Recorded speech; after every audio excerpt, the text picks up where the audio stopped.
If you step into an old wooden barn or a back bedroom at 3 o'clock on an August afternoon, the heat isn't even the first thing that hits you. It is the air itself. It feels thick, heavy, and still, like trying to breathe through a damp woolen blanket. In a chicken coop or an animal shelter, that air gets a sharp, stinging bite to it from the manure and ammonia when the sun bakes down and there is no breeze to carry it off. The birds just stand there with their wings held out, panting completely. Miserable. And that exact same stale, heavy air settles right into a closed-up room in the house during a heat wave. It's hard on your lungs, hard on your energy, and it just makes a hot day feel twice as long. My name is Thomas, and I've spent my whole life working with simple, practical things on the homestead.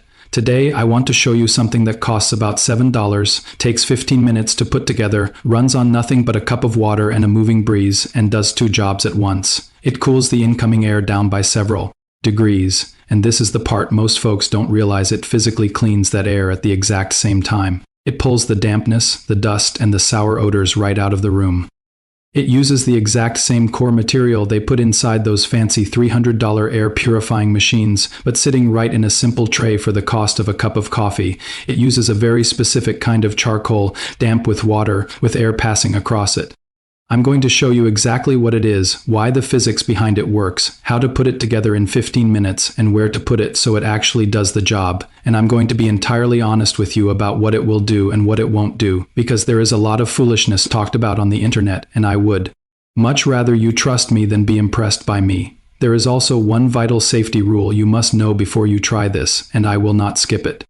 To understand why this works so well, you have to understand the two separate things going on inside this tray. It is really two natural principles working hand in hand. The first part is the cooling, and it relies on the oldest cooling method on Earth, evaporation.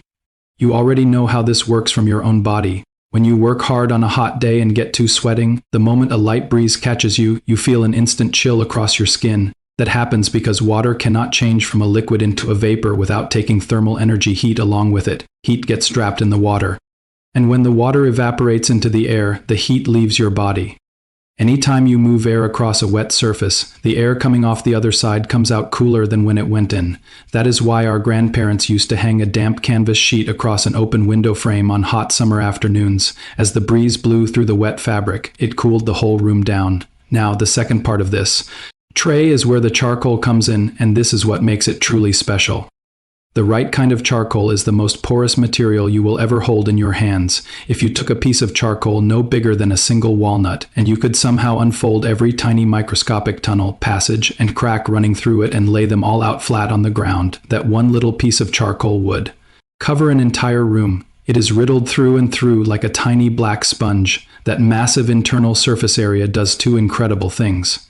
First, it holds on to a tremendous amount of water for its size, and it lets that water evaporate slowly as air passes over it, so it acts as a long-lasting damp surface for our evaporative cooling. Second, all those millions of tiny passages have a natural property called adsorption, as dirty, smelly, stale air moves through those microscopic tunnels. The charcoal physically grabs hold of the bad odors, the ammonia, and the airborne dampness, trapping them inside the stone. The air doesn't just come out cooler, it comes out smelling clean and fresh. That is why the big appliance companies use this exact material in high-end water filters and expensive air machines. You are getting both jobs, cooling the air and cleaning the air out of a $7 tray sitting on your windowsill. Now I have to pause right here and be very clear about the materials, because if you buy the wrong thing, you will waste your money and it will not work at all. You must use activated charcoal. It comes as loose, coarse black granules. The absolute cheapest place to find it is in the pet section of any store, sold as filter media for fish tanks and aquariums.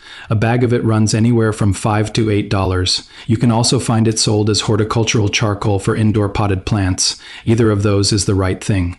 What you must never use is the charcoal briquettes you buy for your backyard barbecue grill.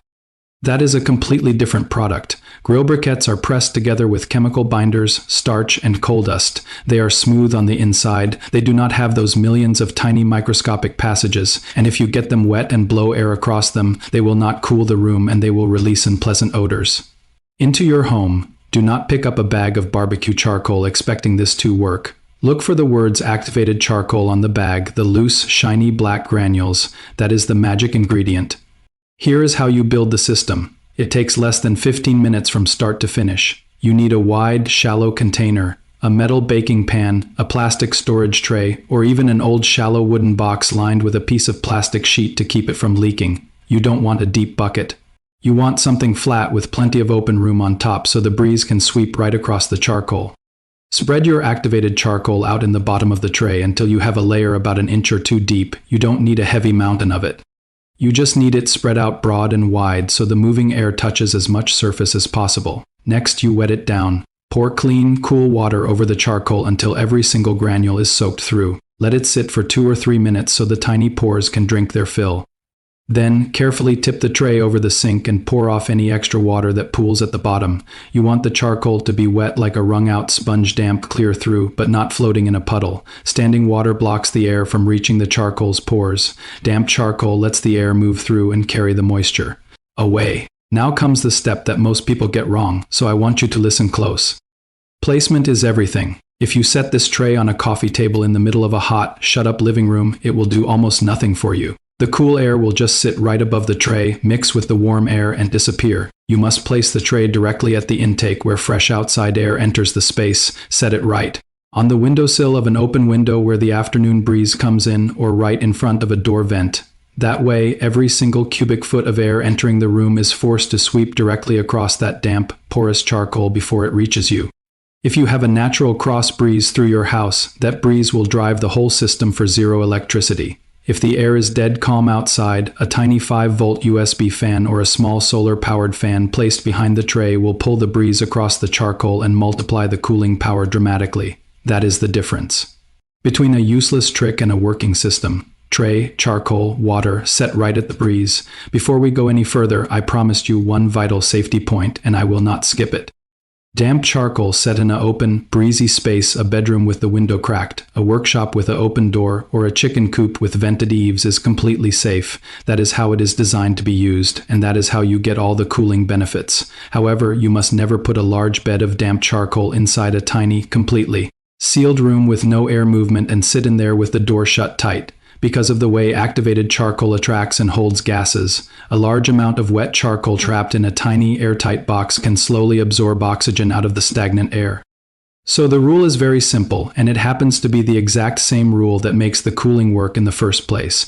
Keep the air moving. Always use this in a space with a cross breeze, an open window, or a running vent. Never use it sealed up tight in a closet or a shut room. Keeping the air moving keeps you completely safe and makes the system work the way it was meant to. Plain honesty like that is worth more than any flashy promise.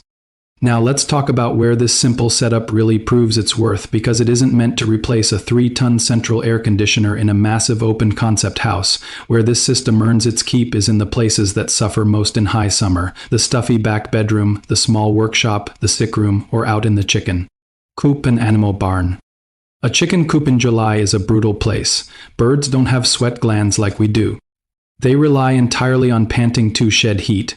When the temperature inside a coop climbs up past 90 degrees, they suffer terribly. And on top of that heat, you have sharp ammonia fumes rising out of the litter, stinging their eyes and irritating their lungs. If you build a shallow wooden frame with a wire screen bottom, fill it with 2 inches of damp activated charcoal and fit that frame right into the intake vent of your coop. Every bit of air drawn into that building passes through the charcoal first. The air comes in several degrees cooler from the evaporation, giving those panting birds instant relief, and at the exact same time, the charcoal catches the ammonia and the sour odors, keeping the air inside the coop clean and sweet. It can be the difference between losing birds to heat stress and having a healthy flock come through. The summer, the same thing applies to a rabbit hutch, a dog kennel, or a back bedroom where someone is resting. Now, I want to set your expectations completely honest when it comes to the temperature drop, because this is where a lot of people make false claims. The cleaning part of this system, pulling odors, dust, and dampness out of the air, works exceptionally well anywhere in the world, wet or dry. However, the cooling part depends entirely on how dry your local air is. Evaporation only works when the surrounding air has room to take on more water vapor, if you live out in a dry climate. Out west, in the high plains or in desert country, the dry air is hungry for moisture. It pulls water off that damp charcoal rapidly, and you will get a dramatic drop in temperature coming off the tray, sometimes 5 to 8 degrees. But if you live down in the humid south or along the coast, where the air on a muggy August morning is already saturated with water, the evaporation happens much slower. In high humidity, the cooling effect is gentle, maybe 2 or 3 degrees.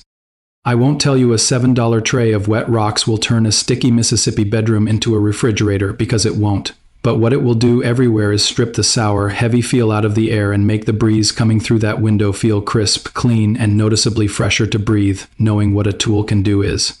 How you make good use of it. Let's talk about the upkeep, because simple things only stay simple if you take care of them right. As the air passes over the tray throughout the day, the water will gradually dry out. That means the system is doing its job. Every morning, take a cup of clean tap water and pour it over the charcoal to re-dampen it. It takes 30 seconds. After a month or two of continuous use, all those tiny microscopic passages in the charcoal will fill up with the odors and dampness it has caught out of the air, and it will start to slow down. When that happens, you do not throw the charcoal away.